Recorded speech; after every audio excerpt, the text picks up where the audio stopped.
তবে কি বিয়ের মণ্ডপ থেকে পালিয়ে এলো অপর্ণা আলোচকে বিয়ে করার জন্য? হ্যাঁ, এটাই হয়েছে। পুরোটা জানতে এই ভিডিওটিতে লাইক দিন আর চ্যানেলটা সাবস্ক্রাইব করে পাশেই থাকুন। চিরদিনই তুমি যে আমার সিরিয়ালে একটা নতুন প্রোমো ড্রপ করা হয়েছে, যেখানে আমরা দেখতে পাচ্ছি আর্য অন্ধকারে একটা গাড়ি নিয়ে এক জায়গায় দাঁড়িয়ে থাকে, আর ওদিকে বিয়ের সাজে প্যান্ডেল থেকে দৌড়ে দৌড়ে আসতে দেখা যায় আমাদের রাজার রানীকে, মানে অপর্ণাকে। আর এসে আর্যকে পিছন দিক থেকে জড়িয়ে ধরে। আর্য তার কাঁধে মাথা রেখে বলতে থাকে, স্যার, আমি সমস্ত বাধা বেরিয়ে চলে এসেছি স্যার আপনার কাছে, আপনি প্লিজ আমাকে নিয়ে এক্ষুনি পালিয়ে চলুন কোথাও। আর্য নির্বাক দৃষ্টিতে কিছুক্ষণ অপর্ণার দিকে তাকিয়ে থাকে, আর একটু দুঃখের হাসি হাসে। অপর্ণা সেটা বুঝতে পারে না। অপর্ণাকে আর্য দিয়ে বসিয়ে আর্য কোথাও একটা গিয়ে থামে। তারপরে অপর্ণার সামনে দরজা খুলে দিয়ে গাড়ির বলে, এসো, বাইরে এসো। অপর্ণা বাইরে বেরিয়ে চারদিকটা দেখে বলে, এটা কোথায় নিয়ে আসলেন আপনি আমাকে স্যার?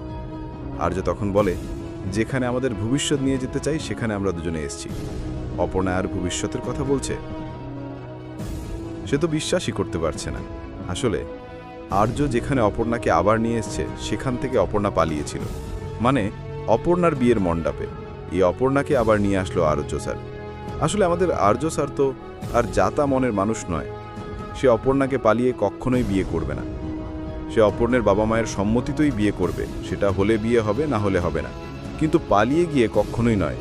সেজন্যই অপর্ণাকে আবার তার মা বাবার কাছে ফিরিয়ে দিয়ে গেল। তাহলে কি হিন্দলের সাথেই বিয়েটা হচ্ছে শেষমেশ, নাকি ওই মণ্ডপেই আর্যর সাথেই বিয়ে হবে অপর্ণার?